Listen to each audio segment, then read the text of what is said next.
Yo, Ishmael Polygraph 513 boxing. Yeah, I ain't know how to give it up. So, Pete, man, let's have a conversation about the anatomy of an ass whooping. That's what we seen this past weekend. Bud Crawford put that work on Errol Spence. And everybody in the know who really follow boxing, who really try to look at the sport scientifically, kind of knew what was going to happen.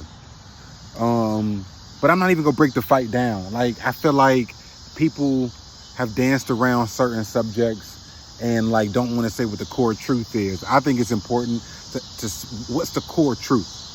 We have to dig in deep, and we have to take our time, and we have to examine it, and we have to take all the little bits and pieces out and put it back together, and then we can see how the whole thing works.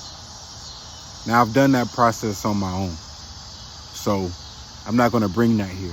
What I'm going to bring to you is what I believe to be my final conclusion. What all this boils down to. What's the ultimate lesson that you give a young fighter in this? What should a boxing fan look for? How can we better pick fights? How can we better observe the sport, become better spectators? How can we become more knowledgeable, right? Because I believe that right now, the boxing fan is the least knowledgeable it's ever been in the history of the sport, in my personal opinion. I mean, look at the way the media cover the sport. Like, it's not even knowledgeable. I think this is gossip pages. But, let's get it to the bottom line and tell you why it is what it is. The fight was over 5 years ago. You don't even have to go beyond the lifestyle these fighters live before you need to, before you have all the information you need to pick the fight.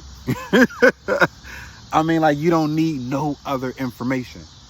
So this was my problem. This was my beef when they just seen Adrian Broner. I got a video on it, and it's about Errol Spence and them hypocrisy.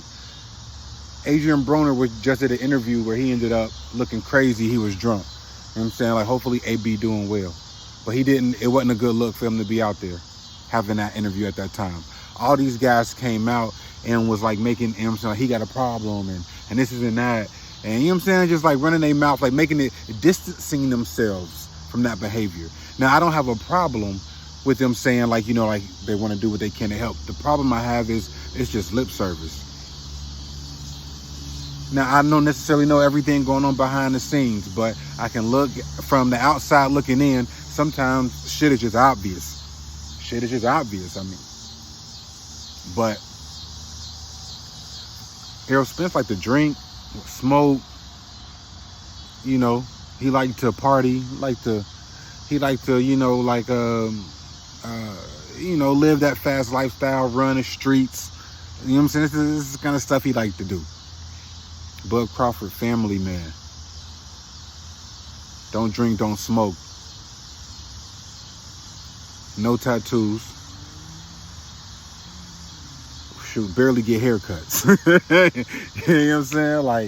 Like he really just like, I mean, I'd be curious. He a man of faith.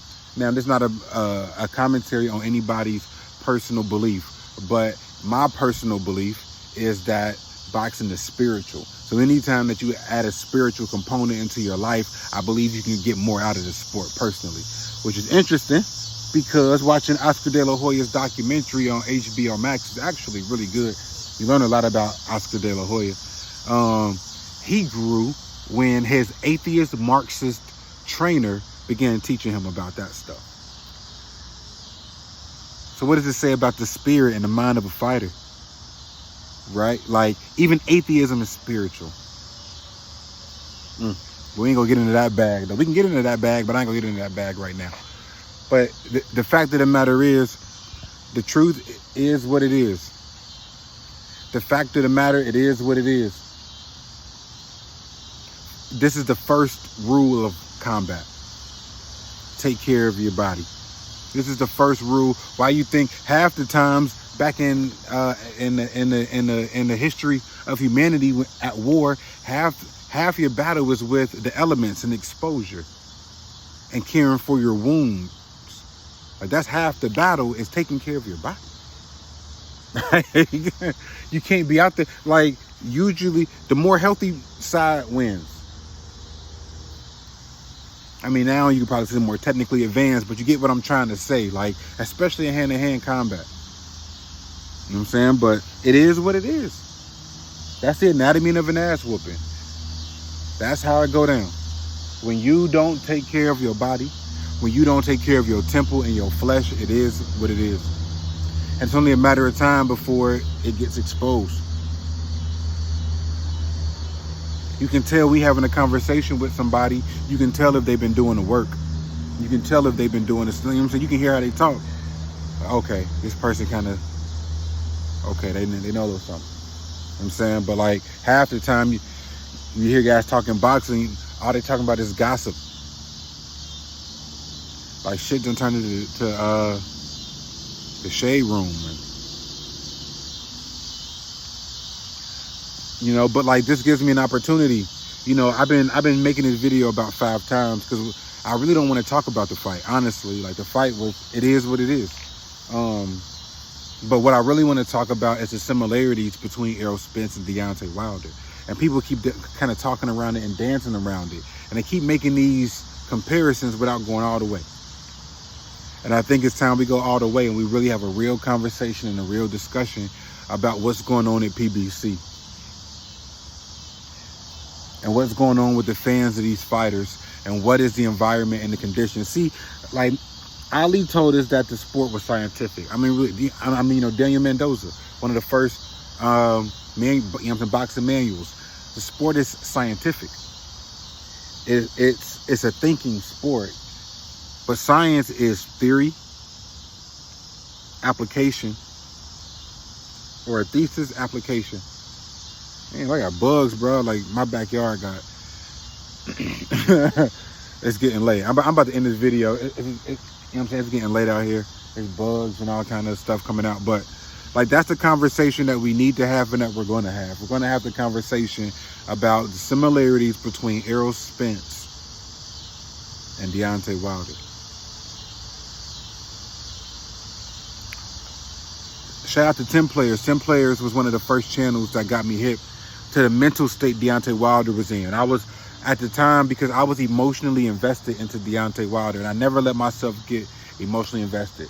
Ever since Roy Jones got knocked out, I was a kid, I seen Roy Jones get knocked out. I told myself I'd never get emotionally invested in no boxer ever again. Well, Deontay Wilder was saying stuff that I liked. He had the knockouts, from the outside looking in, once again, you know, like what I saw, I liked, and I felt like it represented me. And so I wanted to be a part of what was going on. I felt like he could be a great champion. He had a great gift, you know, for that right hand KO. And it was always going to land. It was always going to do the job. And until he ran into Fury. And I picked Wilder essentially to win all 3. Well, I was hoping for it that he would win all 3 fights. And I had to sit back and think, like, man, how did I get this so wrong? Right? So then, like, you know, I came to the conclusion pretty much that, okay, you know, like the only time I pick a fight wrong in boxing is when I get emotionally invested. You know what I'm saying? Like, the only time I pick fights wrong. Like, I know enough about the sport that as long as I apply the scientific understanding of pugilism, usually I can figure out what's, you know what I'm saying, what's going on. Which, that's why it is what it is. But I let myself get emotionally invested. And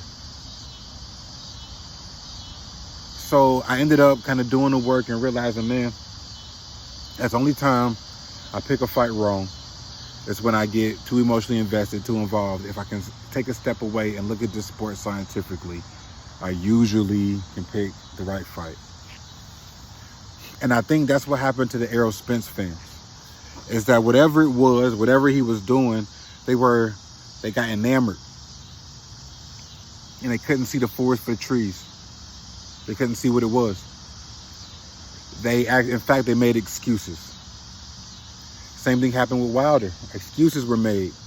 People said, well, Wilder don't got a box. And I distinctly remember people making videos and me agreeing at the time, like, he don't need the box Because he gonna land the right hand.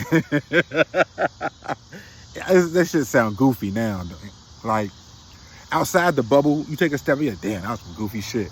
But but like, you know what I'm saying? Like, that's the like, he wasn't fighting nobody who forced him to develop. In fact, you shouldn't be forced to develop. You should develop it on your own. You shouldn't have to be forced to fight on your back foot. The scientific aspect to be able to box your man up. Daniel Mendoza, I mentioned it before. Like, it was the art of boxing your opponent up. If you want to box your opponent up, think about that. That's some entendres, triple entendre. If you want to box your opponent up, it's best to do it scientifically so you protect yourself and you do it most effectively. Hit and don't get hit. The science, the sweet science of the sport.